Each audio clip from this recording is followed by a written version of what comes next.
بسم اللہ الرحمن الرحیم۔ شروع اللہ کے نام سے جو بڑا مہربان نہایت رحم والا ہے۔ رب کو پیارے رب راضی ہے انہاں ان رب کو پیارے رب راضی ہے انہاں ایویں پیر چوم دے اسی اللہ والیاں دے ان رب کو پیارے رب راضی ہے ناتے ایویں پیر چوم دے اسی اللہ والیاں دے ان رب کو پیارے خالق دی کل خدائی اے انہاں دی بادشاہی خالق دی کل خدائی جو چاو دے نہ کر دے دین دے سپاہی جو چاو دے نہ کر دے بہو حتی آتا الیقین۔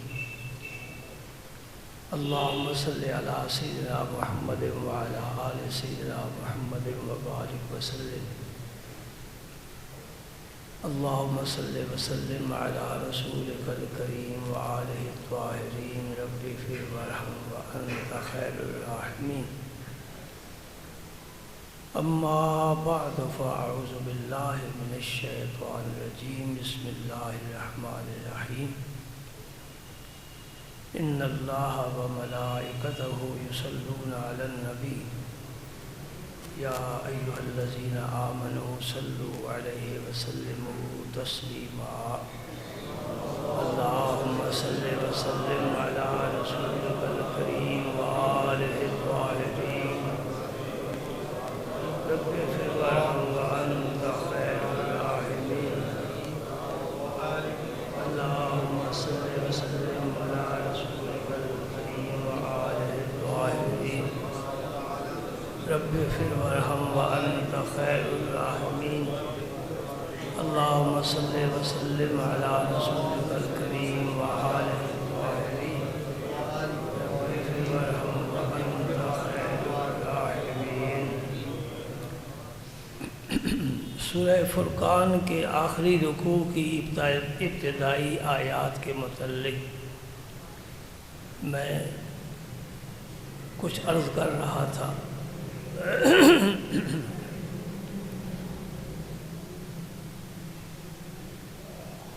کافر اور مومن میں کیا فرق ہے؟ اپنے اور بیگانے میں کیا فرق ہے؟ ماننے والے اور انکار کرنے والے میں کیا فرق ہے؟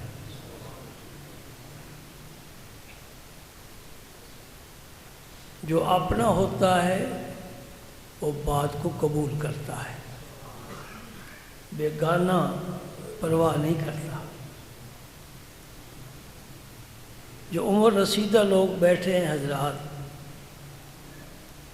تقسیم ہند سے پہلے کی بات میں کرنا چاہتا ہوں، جب کہ ہم میں ہندو بھی رہتے تھے۔ مسلمانوں کی دکانیں کم تھیں، ہندوؤں کی دکانیں زیادہ ہوتی تھیں۔ جب اذان ہوتی تھی مسلمان بھی سنتا تھا، ہندو بھی سنتا تھا۔ ہندو بھی سمجھتا تھا کہ یہ بلاوا ہے، مسلمان بھی سمجھتا تھا یہ بلاوا ہے۔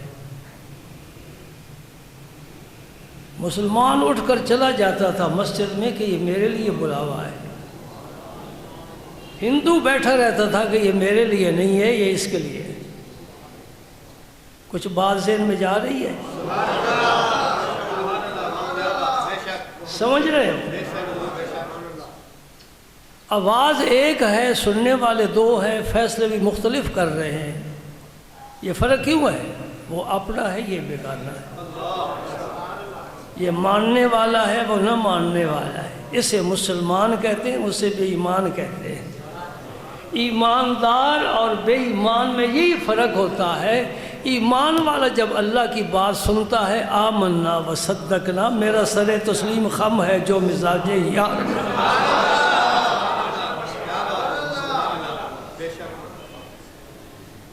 کافر کے کان پر جوں بھی نہیں ریگتی۔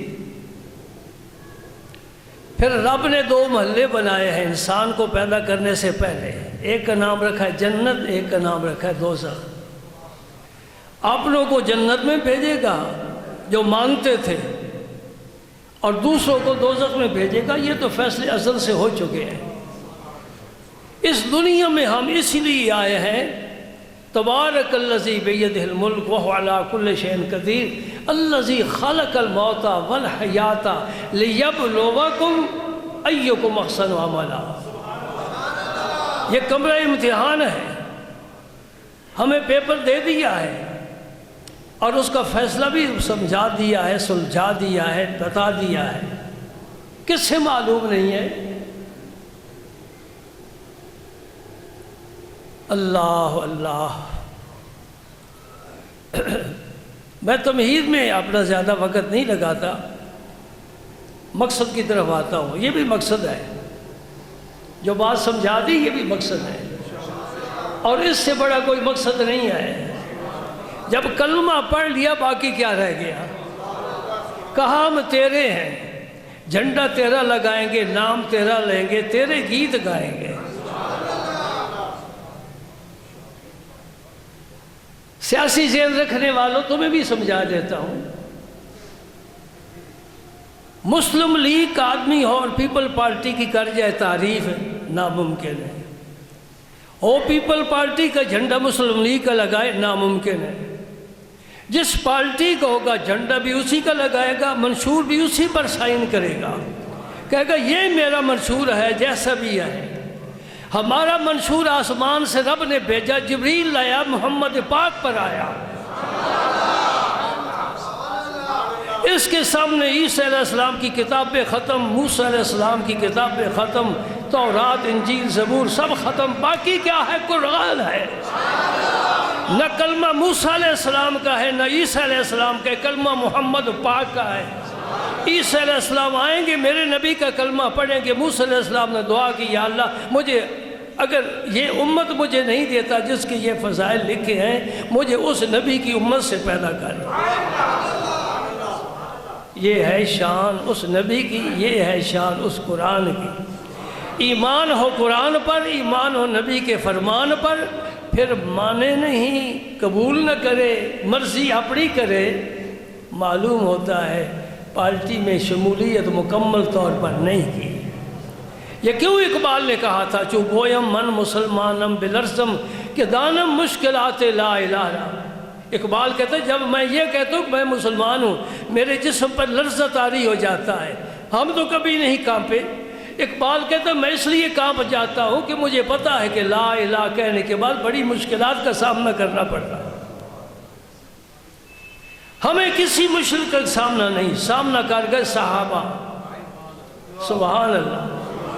میدان جہاد میں دیکھو، خون میں، خاک میں لوٹ پوٹ ہو رہے ہیں، اللہ اللہ، جن کے لیے جنت کی حوریں انتظار کر رہی ہیں۔ وہ کیا کہتے ہیں مرزا غالب، جان دی ہوئی اسی کی تھی، حق تو یہ ہے کہ حق ادا نہ ہوا۔ ہم وقت نہیں دے سکتے، وہ جان دے گئے۔ ہم زکوٰۃ نہیں دے سکتے، ابو بکر نے سارا مال ہی دربار نبوت میں پیش کر دیا۔ امام حسن پاک نے زندگی میں 2 مرتبہ اعلان کیا، لوگوں میرا گھر لوٹ لو، تمہارے لیے جائز ہے، میرے لیے حرام ہے۔ امام حسن مجتبیٰ نے اپنا گھر 2 دفعہ لٹوایا ہے، 2 دفعہ اللہ کی راہ میں۔ اللہ اکبر۔ یہ اگر میں کتاب کھولوں تو پھر تو بہت دور نکل جاؤں گا۔ اللہ پاک نے اپنے بندوں کے اوصاف ذکر کیے ہیں تاکہ جو بھی قرآن پاک پڑھے وہ اللہ کا بندہ بننے کی کوشش کرے، اللہ کا۔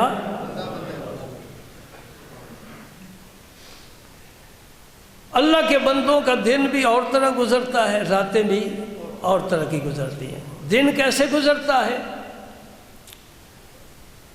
وَعِبَادُ الرَّحْمَنِ الَّذِينَ يَمْشُونَ عَلَى الْأَرْضِ هَوْنًا، میرا جی چاہتا ہے میں زندگی بھر یہی رکوع پڑھتا رہوں۔ اللہ پاک فرماتے ہیں میرے وہ بندے ہیں جو زمین پر چلتے ہیں وقار کے ساتھ چلتے ہیں۔ وَإِذَا خَاطَبَهُمُ الْجَاهِلُونَ قَالُوا سَلَامًا، اور جب کوئی جاہل یا عالم جاہلانہ باتیں کرنے والا، دو باتیں یہ رکھو،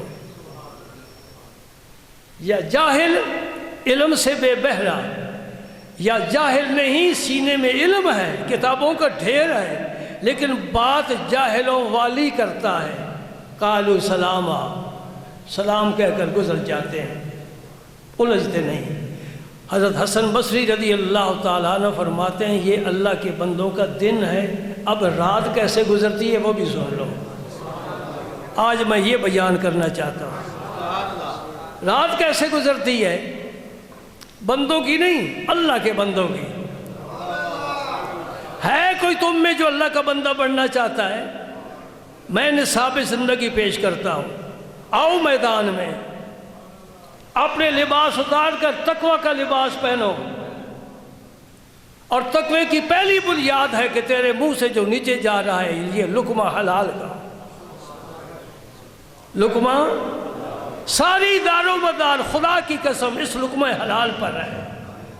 کیوں؟ یہ لقمہ خون صالح پیدا کرتا ہے، اور جب خون صالح ہوگا گناہ کی طرف آدمی کا رجحان ہی ختم ہو جائے گا، پھر خود بخود سر اللہ کے حضور جھکنے والا بن جائے گا۔ تو خواجہ حسن بصری فرماتے ہیں پھر اللہ کے بندوں کی رات کیسے گزرتی ہے؟ قرآن پاک کھولو، سورہ فرقان آیت وَالَّذِينَ يَبِيتُونَ لِرَبِّهِمْ سُجَّدًا وَقِيَامًا، اور راتیں کروٹیں بدلتی رہتی ہیں، وقت گزرتا رہتا ہے، لیکن اللہ کا بندہ کبھی قیام کی حالت میں ہے، کبھی رکوع کی حالت میں ہے، کبھی سجدے کی حالت میں ہے، کبھی آنسو بہا کر دعا مانگ کر رب کو منا رہا ہے، کبھی اس کے قرآن پڑھ کر رب کو راضی کر رہا ہے، اور یوں رات گزر جاتی ہے۔ ہماری بھی راتیں گزرتی ہیں، اللہ کے بندوں کی بھی راتیں گزرتی ہیں۔ اللہ اکبر، ملفوظات میں لکھا دیکھا ہے،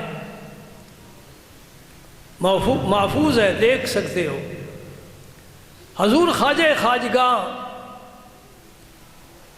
نائب رسول سلطان الہند خواجہ معین الدین اجمیری رضی اللہ تعالی عنہ، آپ کا معمول یہ تھا کہ عشاء کی نماز پڑھ کر اپنے حجرہ مبارک میں تشریف لاتے، خادم پانی بھر کر رکھ دیتا اور چلا جاتا، آپ اندر سے کنڈا لگا لیتے۔ پھر نائب رسول ہے اور اس کا اللہ ہے، صبح دروازہ کھلتا، نماز کے لیے آپ باہر تشریف لاتے۔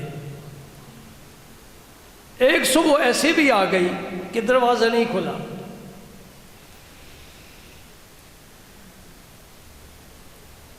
غلاموں کو، خادموں کو، درویشوں کو بڑا تجسس کے دروازہ کیوں نہیں کھل رہا، ابھی کھلتا ہے، ابھی کھلتا ہے، ابھی کھلتا ہے۔ نماز کا وقت بڑا قریب ہو گیا، دستک دی مجبوراً۔ اللہ نے نبی کے آداب سکھائے نا صحابہ کو، تو تمہیں یہ بات بتاؤ تم حیران رہ جاؤ، صحابہ کرام ناخن کے ساتھ حضور کا دروازہ کھٹکھٹایا کرتے تھے، ناخن کے ساتھ، آواز نہیں دیتے۔ کیوں؟ ان الذین ینادونک من وراء الحجرات اکثرهم لا یعقلون، راہ فرماتے جو باہر سے پکارتے نا اے میرے نبی آپ کو، ان میں عقل نہیں ہے، اس لیے پکارنا نہیں ہے۔ اور یہ بھی آنکھیں ترس رہی ہیں کہ جلوہ نما ہو، باہر تشریف لائے، تو پھر ناخن کے ساتھ دروازہ کھٹکھٹاتے تھے۔ ادب، دروازہ کھٹکھٹایا نہیں کھلا، اب خطرہ محسوس ہوا، اللہ کی تقدیر نے کوئی فیصلہ دوسرا تو نہیں کر دیا، دروازہ توڑا، دیکھا روح مبارک جا چکی ہے، اور پیشانی پر بڑے واضح لفظ لکھے ہوئے ہیں، حبیب اللہ مات فی حب اللہ، یہ اللہ کا دوست ہے، اللہ کی محبت میں دنیا سے چلا گیا ہے۔ یہ ہے ان لوگوں کی رات جب گزرتی ہے تو یوں گزرتی ہے، والذین یبیتون لربہم سجدا وقیاما۔ رابعہ بصری رضی اللہ تعالی عنہ کو ایک دن ایسی لذت سجدے میں آئی کہ سبحان ربی العالی، سبحان ربی العالی، سبحان ربی العالی۔ کبھی دل کو دنیا کی محبت سے خالی کر کے اور اس کے معنی پر خیال کر کے سجدہ کرو اور لطف آئے گا۔ ایک ہے روایت کے مطابق عادتاً سبحان ربی العظیم پڑھنا، سبحان ربی العالی پڑھنا، اور ایک ہے ساری روح کو جمع کر کے، سارا ذوق اکٹھا کر کے، معنی سامنے رکھ کے، رب کو حاضر ناظر سمجھ کے اور اپنے آپ کو بندہ خاکی سمجھ کے، ادنا سمجھ کے، اسے اعلیٰ سمجھ کے سجدہ کرنا۔ پھر دیکھو میرا رب پیار کرتا ہے کہ نہیں کرتا، لیکن ایسا تو وقت ہی بہت کم ملتا ہوگا۔ رابعہ بصری سبھی سبحان ربی العالی کہہ رہی ہیں، سبحان ربی العالی، یا اللہ میں ادنا ہوں تو اعلیٰ ہے، میں گھٹیا ہوں تو اعلیٰ ہے، میں ناقص ہوں تو مکمل ہے، میں عاجز ہوں تو ہر عجز سے پاک ہے۔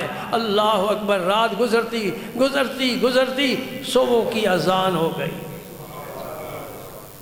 رابعہ بصری نے سجدے سے سر اٹھایا، عرض کیا مولا کریم تو نے رات کو اتنا چھوٹا بنایا ہے کہ تیری بندی کا ایک سجدہ بھی پورا نہیں ہو سکا، یہ ذوق کہاں سے لایا جائے؟ پھر پتہ انعام بھی ملتے ہیں، اسی جہان میں انعام ملتے ہیں، وہ تو جہان ہے ہی انعامات کا نا انشاءاللہ۔ اس امت کے لیے رب نے بڑے انعام تیار کر رکھے ہیں، اس جہان میں انعام ملتے ہیں۔ قافلہ حج پر جا رہا ہے، رابعہ بصری میں شامل ہے، آپ کی سواری کیا ہے؟ گدھا ہے، دراز گوش، اس پر سامان رکھا ہوا ہے۔ سامان کیا ہے؟ لوٹا ہوگا، مصلا ہوگا، کوئی کھجوریں ہوں گی، پانی کا مشکی سا چھوٹا سا ہوگا، کیا وہ سامان ہو سکتا ہے؟ ارے ہائے وہ تو آپ سے مجھے بہت زیادہ باتیں کرنے کو جی چاہتا ہے، لیکن وقت نہیں ہوتا۔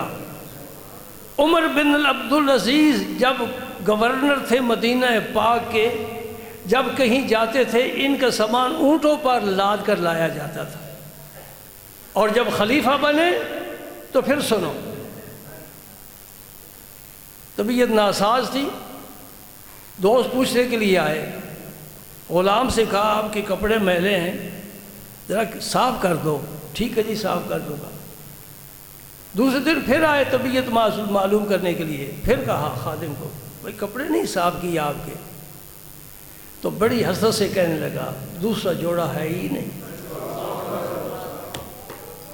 3 بر اعظم پر حکومت کرنے والا عمر بن عبدالعزیز، عمر ثانی، عدل میں بلند نام ہے۔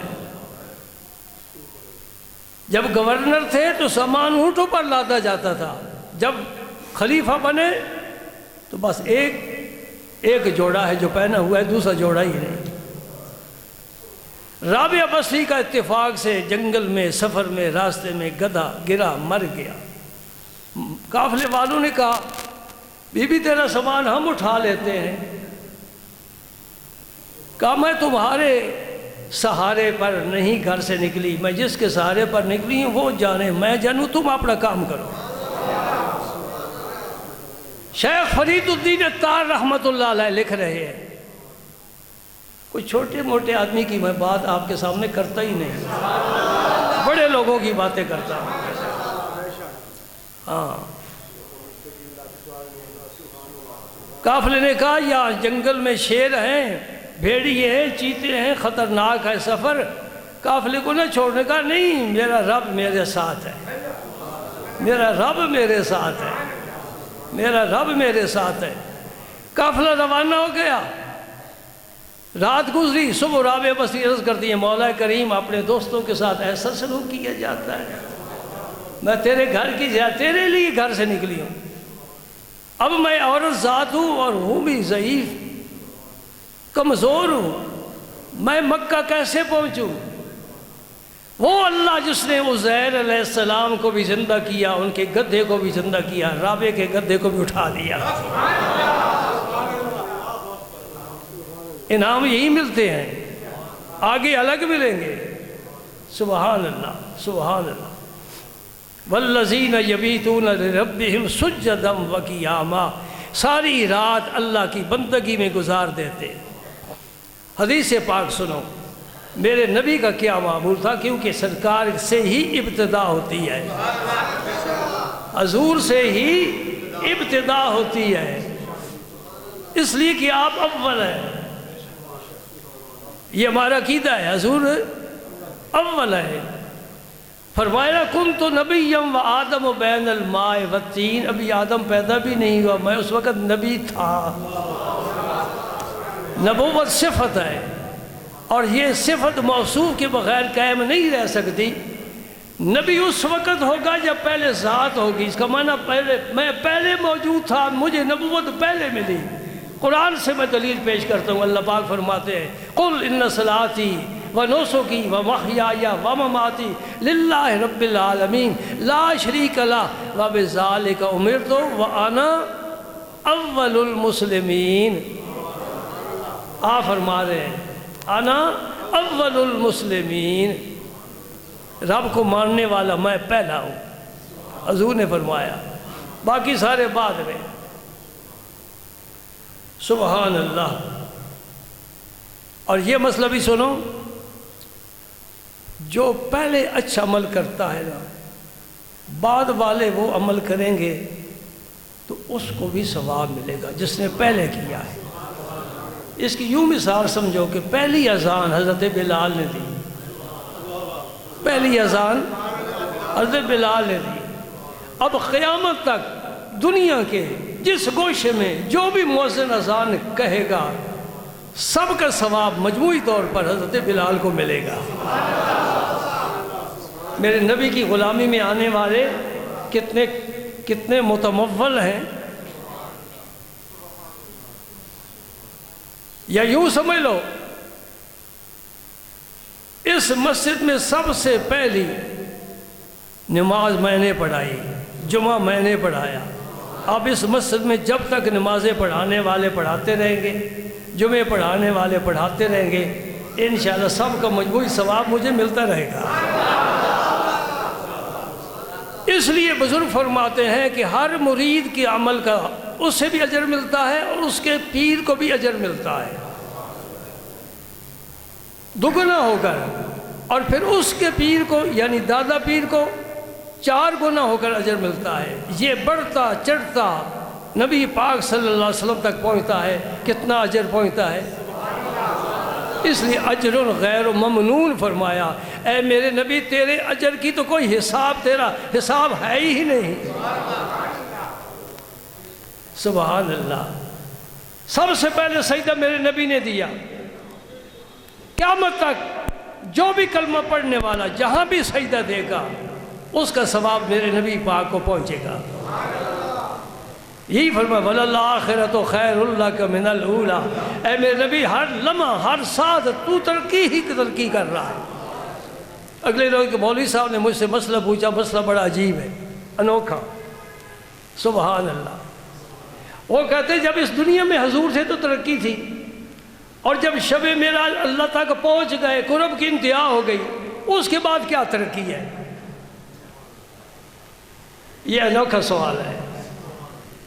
میں نے نہ کچھ سوچا، نہ کچھ سمجھا، نہ کسی کتاب کی رجوع کیا۔ میں نے کہا ایک ہوتی ہے سیر اللہ، ایک ہوتی ہے سیر فی اللہ۔ اس کی بڑی تشریح چاہیے، پھر سمجھ میں آتا ہے۔ سیر اللہ ترقی ہو گئی، سیر فی اللہ کبھی ختم نہیں ہو سکتی۔ نہ اللہ تعالیٰ کی کوئی انتہا ہے، نہ نبی کے سفر کی کوئی انتہا ہے، نہ اس کی ترقی کی کوئی انتہا ہے۔ یوں سمجھو، امید ہے انشاءاللہ اہل علم کو میرا یہ نقطہ پسند آ جائے گا۔ اللہ لا محدود ہے، ہم محدود ہیں، سمجھے نا؟ اللہ لا محدود ہے، ہم محدود ہیں۔ اور جب لا محدود کی طرف سیر کی تو شب معراج انتہا کو پہنچ گیا میرا نبی، اور جو لا محدود کے اندر سیر کی وہ نہیں ختم ہو سکتی، لہذا ترقی آپ کی جاری ہے۔ سبحان اللہ۔ سنی حدیث عبداللہ ابن مسعود رضی اللہ تعالی عنہ، حضرت مغیرہ متفق علیہ حدیث بخاری مسلم کی، حضرت مغیرہ رضی اللہ تعالیٰ عنہ روایت فرماتے کہ نبی کریم صلی اللہ علیہ وسلم رات کو قیام فرماتے، قام النبی صلی اللہ علیہ وسلم، حضور رات کو ہماری طرح نہیں، ساری رات جاگ جاگ کر، اور حضور کے عجیب انداز تھے۔ عائشہ صدیقہ فرماتی ہیں رات کو آپ آرام بھی فرما لیتے، قیام بھی فرماتے، پھر آرام فرما لیتے، پھر آپ اٹھ کھڑے ہوتے، پھر نماز پڑھتے، یعنی اپنی نیند کو بھی بے آرام کر دیا۔ ہم تو نیند کرتے ہیں آرام کے لیے، نبی پاک نے نیند کو بھی بے آرام کر دیا۔ سبحان اللہ۔ کیا وجہ ہے؟ یہ بار بار اٹھنا، بار بار جاگنا۔ ایک پنجابی کا شعر سنا دیا۔ وہ فرماتے ہیں بے رات پوے تے بے دردانو نیند پیاری آوے۔ رات پوے، رات ہے ہی آرام کے لیے، وجعلنا نومکم سباتا، نیند ہم نے تمہارے لیے راحت کی بنائی ہے۔ وہ فرماتے ہیں میاں صاحب اللہ ان کی قبر انور پر کروڑوں رحمت نازل فرمائے، فرماتے رات پوے تے بے دردانو نیند پیاری آوے، درد مندانو یاد سجن دی ستیان جگاوے۔ اور یاد سجن کی سونے نہیں دیتی، کہتے اٹھ، اس لیے اٹھ فریدہ ستیا جھاڑو دے مسجد، تو ستا رب جاگدا تیری ڈاڈے نال بری۔ یہ یاری تو نہیں ہے نا، اللہ جاگ رہا ہے، لا تاخذو سنتم ولا نوم، اور تو پیار کا دعویٰ کرتا ہے، تو سو رہا ہے، اٹھ فریدہ ستیا جھاڑو دے مسجد، تو ستا رب جاگدا تیری ڈاڈے نال بری۔ اللہ اللہ۔ یہ حدیث پاک میں سنا رہا ہوں اور اس کی تشریح میں میں یہ باتیں کر رہا ہوں، سمجھ رہے ہیں نا؟ الحمدللہ الحمدللہ۔ درویش تھے، اللہ اللہ کرنے والے بزرگ تھے، نیک تھے، صاحب دل تھے، خدمت کے لیے بازار سے لونڈی خرید کر لائے، کھانا کھلایا، بستر دے دیا، رات ہو گئی، سارے سو گئے، لونڈی بھی سو گئی۔ سوتے نہیں، لوگوں کو دکھانے کے لیے سو گئے۔ یہ بھی پرانے بزرگوں کا طریقہ رہا ہے، رات کے پہلے حصے میں سو جاتے ہیں تاکہ لوگ سمجھے سو جائیں، جب لوگ سو جاتے ہیں وہ اٹھ کھڑے ہوتے ہیں، اور جب صبح لوگوں کے آنے کا وقت ہوتا ہے پھر سو جاتے ہیں تاکہ سمجھے یہ ساری رات سوئے ہی رہا ہے۔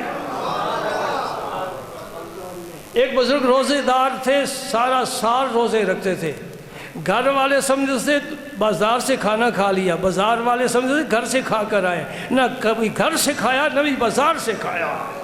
اپنے حال کو جو چھپاتا ہے وہ فائز المرام ہو جاتا ہے، جو ڈھنڈورا دیتا ہے سارا کچھ لٹا کر بیٹھ جاتا ہے۔ چھپاؤ جو کچھ تمہارے پاس ہے اور جمع کرو پونجی آخرت کے لیے کام آئے گی۔ جب گھر والے سو گئے، لونڈی اٹھی، وضو کیا، مصلی پہ چایا، سجدوں پر سجدے، سجدوں پر سجدے، وہی وَيَبِيتُونَ لِرَبِّهِمْ سُجَّدًا وَقِيَامًا۔ جب نماز سے فارغ ہوئی، ہاتھ اٹھا لیے، دعا کے لیے عرض کیے، مولا کریم جو تجھے میری ذات سے محبت ہے، سمجھے ہو، محبت بندے کو رب سے ہوتی ہے کہ رب کو بندے سے ہوتی ہے؟ لونڈی کہتی یا اللہ جو تجھے میرے ساتھ محبت ہے مجھ پر رحم فرما۔ گھر والے جاگ اٹھے، لونڈی کیا کہہ رہی ہے؟ وہ بھی تو بزرگ درویش تھے، ایسا نہ کہے، یوں کہے اللہ جو مجھے تیری ذات سے محبت ہے۔ انہیں پھر یہی کہا اللہ جو تجھے میری ذات سے محبت ہے۔ تکرار ہو گیا، لونڈی نہیں چھوڑ رہی، اپنا انداز دعا، آخر مجبور ہو کر کہنا پڑا کہ یہ نہیں سمجھ رہے گھر والے. پوچھتی ہے میرے مالک تجھے نہیں جگایا مجھے جگایا ہے، بات کیا ہے؟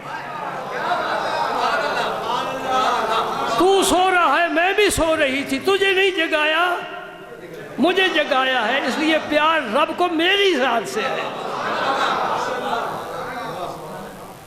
اللہ اکبر. تو حضرت مغیرہ فرماتے نبی پاک صلی اللہ علیہ وسلم رات کو قیام فرماتے تھے حتیٰ تورمت قدماہ. اب تو مجھے بھی یہ حدیث بیان کرتے ہوئے شرم محسوس ہو رہی ہے. جو شکم مبارک پر دو دو پتھر باندھتے تھے، جن کے گھر میں 2 وقت چولہا گرم نہیں ہوتا تھا، جن کی زندگی جہادوں میں گزری، ان کے متعلق حدیث ہے بخاری کی مسلم کی. حتیٰ تورمت قدماہ، اتنا قیام فرماتے کہ آپ کے قدم مبارک سوج جاتے.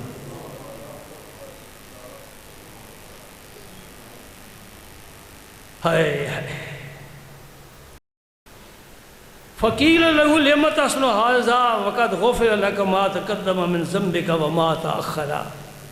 آپ سے کسی نے عرض کیا یا رسول اللہ آپ اتنی محنت اتنی مشقت کیوں اٹھاتے ہو جبکہ اللہ پاک نے آپ کے تو فعل اگلے پچھلوں کے سب کے گناہ معاف فرمائے. یہ قرآن پاک کی ایک آیت ہے سورہ فتح کی، انا فتحنا لک فتحا مبینا. یہاں ضم کی نسبت حضور کی طرف کی گئی ہے. یہ ایک نازک مسئلہ ہے، علمی مسئلہ ہے، اس سے میں نہیں ہاتھ لگاتا. میں ایک محتاط سا ترجمہ پیش کر دیا کہ آپ کی تو فعل آپ کے اگلوں کے اور آپ کے بعد والوں کے گناہ رب نے معاف فرما دیے ہیں. آپ کو رب نے اتنی عزت دی ہے، پھر آپ اتنی محنت کیوں اٹھاتے ہو؟ اب جواب سنو میرے نبی نے کیا فرمایا. فرمایا افلا اکون عبدا شکورا، کیا میں اپنے رب کا شکر گزار بندہ نہ بنوں؟ اس کی مجھ پر اتنے انعام ہیں تو پھر مجھے اس کا شکر بھی تو ادا کرنا چاہیے. میں وہ شکر ادا کر رہا ہوں. مولا کائنات علی المرتضیٰ رضی اللہ تعالیٰ عنہ فرماتے عبادت کرنے والے ایک طرح کے نہیں ہوتے. ایک عبادت کرتا ہے اس لیے کہ مجھے جنت ملے گی، مجھے ثواب ملے گا. یہ عبادت ہے غلاموں والی. مزدور نے مزدوری کی، سارا دن شام کو کہا جی اجرت لاؤ. ایک ہے عبادت احرار والی، آزاد لوگوں والی، اوپر کے درجے کے لوگوں والی. وہ کیوں اللہ کی عبادت کرتے ہیں؟ کہ وہ ذات مستحق عبادت ہے. اللہ مستحق عبادت ہے. میں اگر عبادت نہ کروں تو مجھے عبد کون کہے گا؟ میں بندہ کیسے کہلاؤں گا؟ سبحان اللہ. یہ افضل ترین عبادت ہے. اس حدیث پاک سے نبی پاک کا عمل سمجھ میں آ گیا. اب ہم خدا سے توفیق کی دعا کرتے ہیں. اللہ ہمیں بھی توفیق عطا فرما، ہماری راتیں بھی زندہ ہو جائے، اور پھر اللہ ہمیں بھی وہ زندگی عطا فرمائے. فَلَنُحْيِيَنَّهُ حَيَاتًا طَيِّبَةً. اللہ پاک فرماتے ہیں جو میرے بندے ہیں میں انہیں پاکیزہ زندگی عطا کروں گا. پاکیزہ زندگی کا وعدہ رب نے کر دیا ہے. پاکیزہ زندگی کیا ہوتی ہے؟ ایک جھلک دکھا دوں مختصر سی. پاکیزہ زندگی اس سے ملتی ہے جو ایک لمحہ کے لیے بھی بے وضو نہیں رہتی. ہم سمجھتے وضو کرنا ہے نماز کے لیے، وہ کہتے نہیں وضو کرنا ہے اس لیے کہ میں مسلمان ہوں. مسلمان پاک ہوتا ہے وضو کر کے میں اپنے آپ کو پاک رکھنا چاہتا ہوں. محبوب الہی خواجہ سید محمد نظام الدین اولیاء رضی اللہ تعالیٰ عنہ فرماتے ہیں کہ الوضو سر من اسرار اللہ تعالیٰ. یہ وضو اللہ کے رازوں میں سے ایک راز ہے.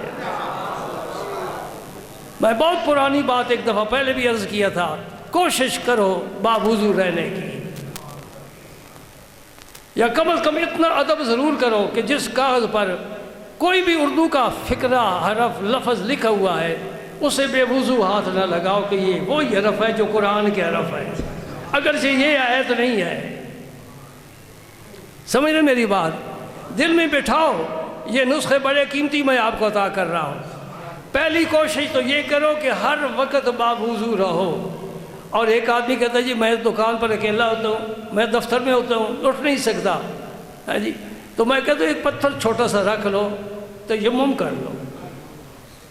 اگر وضو نہیں کر سکتے تیمم کر لو، تب بھی انشاءاللہ وہ برکتیں حاصل ہوں گی۔ اللہ تعالیٰ کی طرف سے جو رحمت کی ہوا چلتی ہے، خواجہ قطب الاقطاب فرماتے ہیں وہ ہوا بے وضو آدمی کے حصے میں نہیں آتی۔ رحمت کی ہوا جو چلتی ہے اس کے حصے میں آتی ہے جو طہارت کے ساتھ ہوتا ہے۔ دوسرے نمبر پر نہ اس کی آنکھ میلی ہوتی ہے، نہ کان میں کوئی ایسی بات جاتی ہے جو رب پسند نہیں کرتا، نہ زبان سے کوئی ایسا فکر ادا کرتا ہے جسے رب پسند نہیں کرتا۔ اس کا چلنا، بیٹھنا، اٹھنا، پھرنا سب اللہ تعالیٰ کی یاد میں ہوتا ہے۔ اس سے کہتے ہیں فَلَنُحْيِيَنَّهُ حَيَاتًا طَيِّبَةً۔ یاد رکھ لو ایک مسئلہ طریقت کا۔ عام طور پر یہ لوگ یہ سمجھتے یار فضول بات نہ کر، بات ہی فضول نہیں ہوتی، دیکھنا بھی فضول ہوتا ہے، سننا بھی فضول ہوتا ہے۔ آنکھ پر بھی پیرا ہونا چاہیے، زبان پر بھی پیرا ہونا چاہیے، کانوں پر پیرا ہونا چاہیے، دل پر پیرا ہونا چاہیے، تمام اعضاء پر پیرا ہونا چاہیے۔ کوئی کام فضول نہ کیا جائے، فضول بات نہ سنے، فضول بات کہے بھی نہیں، فضول دیکھے بھی نہیں۔ میں اپنے شیخ کریم رضی اللہ تعالیٰ عنہ کو اللہ کی قسم کھا کر کہتا ہوں، بارہا زیارت کیا ہے، آپ کی نگاہیں ہمیشہ نیچے جھکی رہتی تھی۔ حضور شیخ الاسلام رضی اللہ تعالیٰ عنہ مجلس شریف میں تشریف فرما ہے یا آپ چل رہے ہیں، آپ کی نظر ہمیشہ زمین پر، قدموں پر، نیچے نیچے نیچے نیچے۔ اس لیے میں نے ایک بول بھی پسند کیا ہے، اللہ تعالیٰ مجھے بھی پاک لوگوں کی نسبت سے وہ تحفہ عطا فرما دے۔ آپ کے لیے بھی دعا کر رہا ہوں۔ اور مجھے کسی نے آپ کی تصویر عطا فرمائی، میں نے کہا بھائی بات نہیں بنتی، ایک مصرع میرا لہجہ پنجابی کا اور اس کے نیچے لکھوا کرنا کسی خوش نویس کاتب سے، پھر فریم کر کر لاؤ۔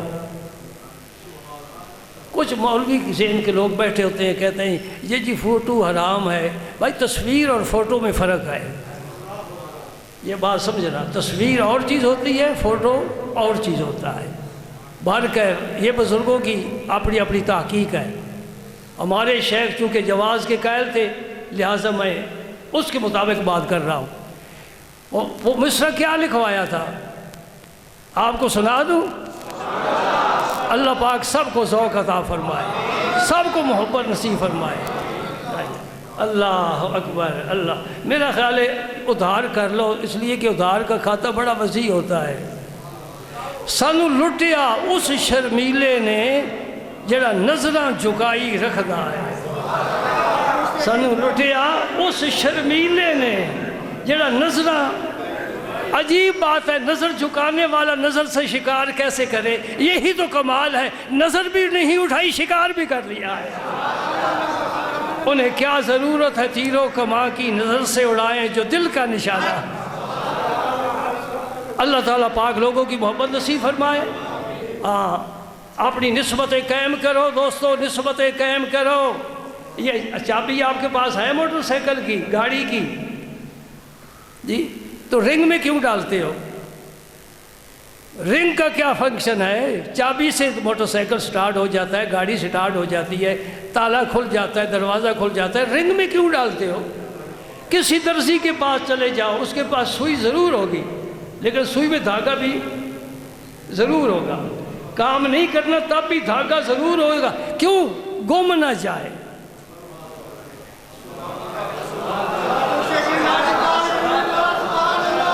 یہ رنگ کیوں ڈالتے ہو؟ وہ چابی گم نہ جائے۔ میں بھی کہتا ہوں گلے میں رنگ ڈال رہے، گم ہی نہیں گا، پھر نہیں گم ہوگا۔ معاشر کا میدان ہو، خدا کی قسم کھا کر کہتا ہوں، معاشر کا میدان ہو، اولین و آخرین جمع ہو، اور تو کسی کا ہو، وہ خود تجھے ڈھونڈ کر بلائے گا انشاءاللہ۔ اول تو یہ رشتہ ہی اتنا مضبوط ہے، رشتہ ہی اتنا مضبوط ہے کہ آدمی دور ہو سکتا ہی نہیں۔ جب دل نہ دور ہو، جسم کا دور ہونا کیا معنی ہے؟ اویس کرنی یمن میں تھے، ابو جہل مکے میں تھا، وہ بیگانہ بنا، وہ آشنا بنا، کیا فرق ہے؟ دور رہنا کوئی مسئلہ نہیں، دل دور نہیں ہونے چاہیے۔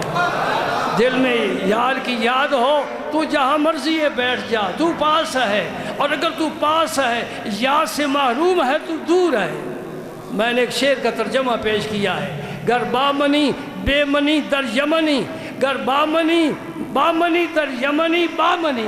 شعر کے الفاظ آگے پیچھے ہو گئے، معنی یہ ہے اگر تو میرے ساتھ ہے تو یمن میں ہے تو میرے ساتھ ہے، اور اگر تو میرے ساتھ نہیں پھر میرے ساتھ ہے تو تو یمن میں ہے، یعنی مجھ سے دور ہے۔ دل جڑ جائے، نسبت قائم ہو جائے، نسبت قائم ہو جائے تو پھر فیض آتا ہے۔